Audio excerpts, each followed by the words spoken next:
She spent decades caring for terminally ill patients, but it wasn't until she was 62 that she decided to record what had most struck her throughout her career. It wasn't the pain, the medications, or the machines beeping day and night. What impressed her most was what happened when all that ceased. 3 days after death, something strange and consistent seemed to happen to everyone. The gaze of those who were passing seemed to carry the same expression. It was as if they were seeing something that no one else saw, as if they felt a presence they couldn't explain with words. She wasn't a mystical woman, nor did she believe in specific doctrines. But after hearing more than 200 similar accounts from people of different cultures and ages, she decided to write what she called the soul's memory, a kind of consciousness that seems to remain in the days following death, observing, feeling, trying to understand what is happening around it. In her notebooks, the nurse detailed that the third day after death always seemed to carry something special. It wasn't a written rule, but a noticeable pattern, as if the soul finally accepted what had happened. Some family members reported very vivid dreams exactly at that time. Others said they had felt the presence of their loved one with an unusual intensity, as if they were being watched with affection and silence. She believed that in those 3 days, the soul went through a transition process. It wasn't immediate as many imagine. It was gradual, respecting each person's time. If this topic makes you think, subscribe to the channel and leave a like. We are bringing real stories that broaden the understanding of life and what may exist after it. For this nurse, the evidence was in the small details. And it was precisely because she believed in this that she began to listen carefully to everything that family members shared days after the funerals. She remembered one case in particular, an 83-year-old gentleman who passed away after months in palliative care. 3 days later, his daughter went to the room where he used to rest. Upon opening the door, she smelled a very strong scent of lavender, the same one he used in his youth, but that hadn't appeared in the house for years. The room was silent, but she felt such an intense peace that she sat down and cried for minutes. On the same day when she slept, she dreamed of her father smiling, but without saying anything. He just looked, as if he was trying to say goodbye gently. When she reported this to the nurse, she simply wrote it down calmly. It was the 9th case that month with similar signs. Smell, silence, dream, and a calm look coming from someone who had already passed. It wasn't a common coincidence. For her, this was the moment when the soul understood that it could move on. In another case, a man described something that left him deeply moved. His wife had passed away, and he was inconsolable. 3 days later, while cleaning the house, he found a letter from her among the books, something he had never seen before. The letter said, "If I ever leave before you, please don't forget my scent, my hug, or how happy you made me." He felt as if she was there, delivering it personally. The most curious thing is that she didn't know how to write, and the handwriting was identical to that of his daughter, who had passed away many years before. The nurse listened to the account carefully. For her, the soul, in those days after death, seemed to seek ways to comfort those who remain, using subtle but meaningful paths. A final gesture of love before leaving what we call the physical world. For years, she avoided talking publicly about these experiences. She feared that they would consider her fanciful or that they would devalue her professional work. But upon retiring, she realized that these records could not be forgotten. She began to organize the accounts like pieces of a puzzle. Each story, however different it was, always brought the same interval: 3 days. It was as if there was a time of grace between one dimension and another, a time when the soul still walks near those it loves. A time that cannot be measured with clocks, but with perceptions. To smell a perfume that no longer existed, to hear a voice in a dream, to remember something that had never been said in life. For her, all this was real, and even though science couldn't explain it, she chose to believe in the evidence of care and presence. Even without definitive answers, she began to share these stories with other healthcare professionals. The reaction was surprising. Many doctors, nurses, and caregivers reported similar cases. Some were afraid to admit it, others said they kept it a secret for fear of criticism. But almost all had a story that started like this. 3 days after the patient passed away, something different happened. One doctor, for example, said that a patient's heart monitor emitted a faint signal again exactly 3 days after death, without any technical explanation. It was impossible, according to the equipment, but it happened. Another doctor recounted that his grandmother appeared to him in a dream, asking him to take better care of his parents. Upon waking up, he discovered that it was the 3rd day of her death. Over time, the nurse realized that what marked the accounts most was not fear but peace. Many said that in those days after death they felt a deep calm invade the environment. It wasn't just any silence, but a kind of peaceful presence, as if the loved one was saying that everything was all right. This feeling happened even in families that had experienced conflicts or estrangement. She believed that, upon detaching from the body, the soul went through a different moment of lucidity, seeing relationships in another way. It was as if the soul had time to look back, understand, and when possible repair. A grandson reported that he felt a light touch on his shoulder while crying alone in the backyard. When he turned around, there was no one there, but he had an unwavering certainty that his grandfather was there. It was the 3rd day since the death, and that was the first time he had been able to smile since the funeral. Another curious pattern she observed was the change in behavior of pets. Dogs and cats of deceased patients spent the following 3 days staring at certain corners of the house, avoiding eating or behaving differently. A dog that had lived with its owner for 13 years spent exactly 72 hours lying at the door of the room, without leaving for anything. On the 3rd day it got up, went to the backyard, and returned to its normal behavior. The nurse noted this case and began to look for other similar accounts. There were dozens: cats that curled up on the deceased's clothes, birds that sang differently during that interval. It was as if the animals also perceived that presence. Perhaps more than humans, because they don't question with logic, just feeling what is there even if invisible to the eyes. There was also the case of a lady who lost her husband, with whom she had lived for 58 years. In the following 3 days, she didn't sleep. She spent the night sitting in the armchair where he used to read. She said that she felt a warmth in her chest, as if someone had their hand resting there. It wasn't pain or anxiety. It was a strange but comforting sensation. On the 3rd day, while organizing documents, she found an old note from him, written during his youth, that said, "When I leave, don't try to understand, just feel me." She didn't remember that paper, nor did she know where it was kept, but at that moment everything made sense. The nurse, upon hearing this account, simply confirmed that this had happened before. It was as if each soul found a unique way to say goodbye, not with words, but with silent gestures that only those who truly love can understand. These stories began to gain strength when she published a small article for a medical journal focused on palliative care. She didn't expect any repercussion, but the response was surprising. She received hundreds of letters and emails from people thanking her for finally finding someone who validated what they felt, but never had the courage to tell. Widowers, children, grandchildren, all reporting experiences lived exactly in the 3 days after the death of a loved one. No one wanted fame or explanation. They just wanted to know that they weren't alone, that the presence they felt wasn't madness or delirium. It was something real, even if invisible. The nurse began to be invited to events and meetings with support groups. She brought her notes, but what mattered most was listening. To listen, to welcome, to allow others to share what so many preferred to hide for fear of judgment. She never tried to transform her experiences into doctrine or absolute truth. Her only goal was to give voice to what many felt, but couldn't name. She said that the soul in the 3 days after death still holds memories, emotions, and a kind of gentle connection with those who remained, and it is in this interval that many goodbyes really happen. Not at the wake, not at the funeral, but in the silence of a dawn, in a forgotten smell, in a sudden dream. It was a time that wasn't measured with logic, but with the heart. She affirmed that the soul is not in a hurry.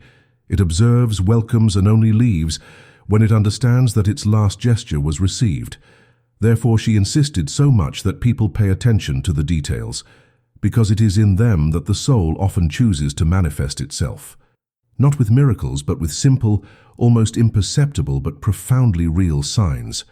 Over the years, she organized everything into a book that she distributed free of charge in hospitals and support centers. She didn't want profit, just to leave a legacy. An entire chapter was dedicated to the accounts that always happened on the third day. She wrote with simplicity, but with firmness.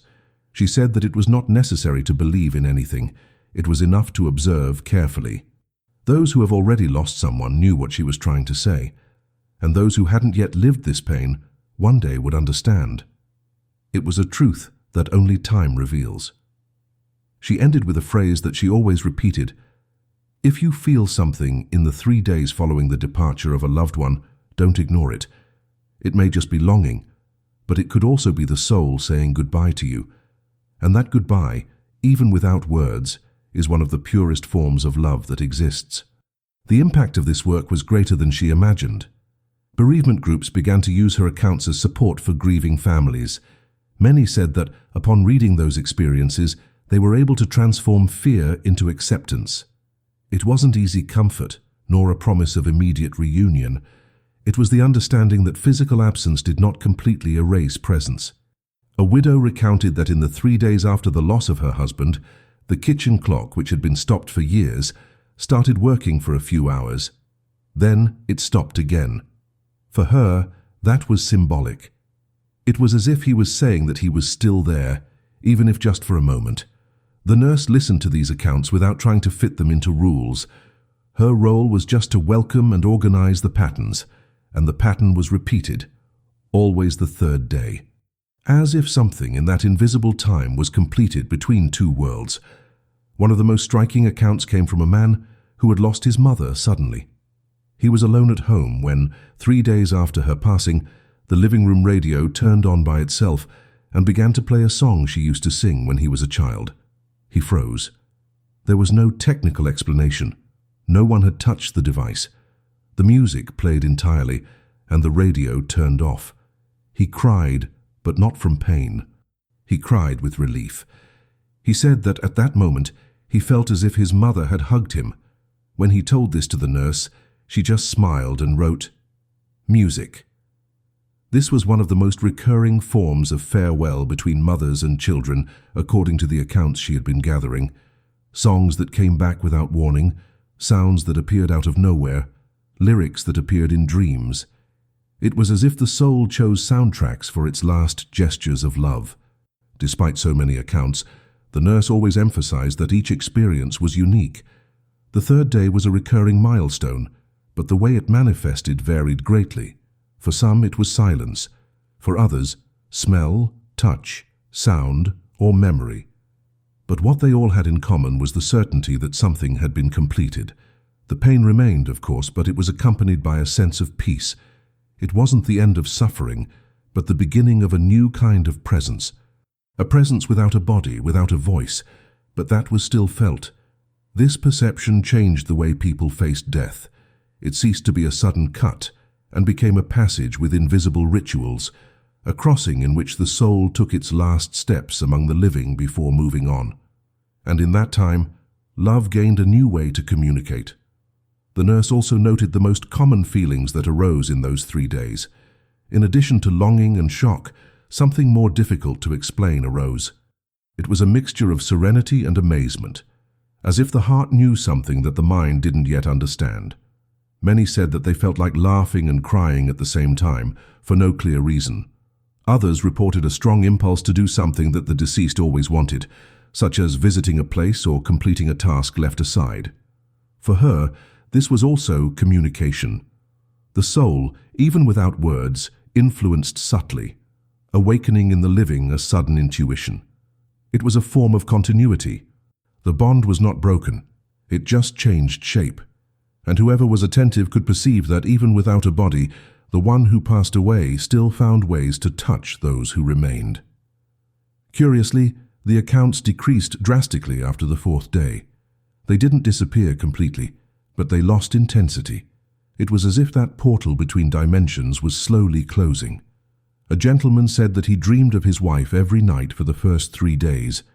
After that, the dream stopped. When he dreamed of her again months later, the tone was different. She smiled from afar, as one who looks with tenderness, but without approaching. The nurse believed that this was part of the natural process of separation between soul and matter.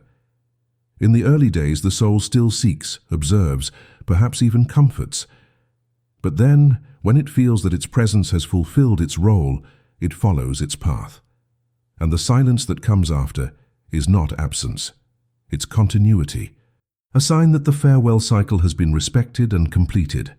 She said that the key was in learning to listen with the heart. It wasn't about hearing voices or expecting apparitions. It was about paying attention to what changes. A wind that blows differently, an object that falls for no reason, a memory that arises out of nowhere with an absurd force. In these small gestures, the soul reveals itself, discreet but present.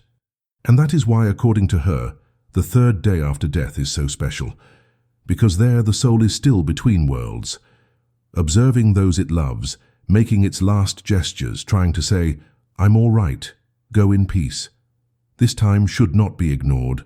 It should be lived with attention, without fear, because perhaps it is in this interval that many silent healings happen. Healing not only the pain of loss, but also old grievances, regrets, and silences that were never resolved in life. In one of the last interviews she gave before passing away, the nurse was asked if she was afraid of her own death. She replied calmly that she was not. She said that, after hearing so many stories, she began to believe that departure is not an end, but a transition, and that the most important thing is not what happens at the moment of death, but in the time that comes after, the way the soul says goodbye, how it communicates, how it tries to calm those who remain. She said that she would very much like to, when her time came, be able to visit her children on the third day, just to observe if they were all right. Perhaps leave a familiar scent, a memory, a gentle dream. Nothing grandiose, just a last caress. This speech moved thousands of people who began to see mourning with different eyes, a less lonely, less confusing, more understandable mourning, a time of listening, of attention, and of subtle reunion. After her death, something unexpected happened. Exactly 3 days later, one of her daughters reported feeling an intense presence in the room where her mother used to rest. One of the books she had written, left closed on the shelf, appeared open on the table, on the page where it was written, "The soul returns when it feels that there is still something to say." The daughter cried, not with sadness, but with gratitude. She said that she felt as if her mother was there, reaffirming everything she had said in life. This was just one of the many accounts that emerged after the nurse's passing. Friends, colleagues, and even former patients said they had had remarkable experiences exactly in that 3-day interval. As if, even after leaving, she was doing what she had always done in life, taking care. And perhaps there was her true mission, to teach that the soul has its own paths. This story does not seek to convince anyone of anything. It only invites observation. If you have already lost someone, perhaps you remember something you felt in the days that followed but couldn't explain. A dream, a presence, an unexpected peace. Perhaps now it makes more sense. And if you haven't yet lived this farewell, perhaps one day these memories will help you better understand what may happen. The third day is not magical nor guaranteed, but for hundreds of people, it is a milestone. A time of transition where the soul silently says goodbye to the world with gestures that only love can perceive. And that love does not end. It just changes shape. It begins to exist in another place, with another language. But it continues there, present, waiting for us to stop for a moment and pay attention. Because sometimes what we most need to hear is being said in silence. The nurse left a simple and profound teaching. She said that mourning is a bridge, not an abyss, and that in this crossing, the soul of the one who left and the heart of the one who remained can still meet. The third day, then, would be like the last step of this bridge, a moment when everything is still possible, a time where the invisible touches the visible, and the spiritual encounters the earthly in a discreet but powerful way. There is no way to prove any of this with numbers or formulas, but there is a way to feel. And those who have lived this type of farewell know. The hug without arms, the voice without sound, the smell without perfume. These are gestures of those who loved until the end and continue to love, even after crossing the line of life. That is why this story remains alive, because it speaks of something that everyone sooner or later will live, the farewell. Perhaps after hearing all this, you remember someone, and when remembering, perceive some detail that went unnoticed. A dream that seemed banal, a sensation that you ignored, a gesture that you didn't understand at the time. The memory of the soul is not lost. It manifests itself in small things, subtle but real. And when we pay attention, it's as if we could hear a last whisper coming from the one who has already gone. Not as a pain that insists, but as a care that remains. That is the proposal of this video, not to give ready answers, but to open a space for reflection, so that more people can look at their own accounts with respect and welcoming, and who knows, find peace. If this story touched you in some way, consider sharing it with someone who may need it. Subscribe to the channel to follow other accounts like this. Your presence here is very welcome.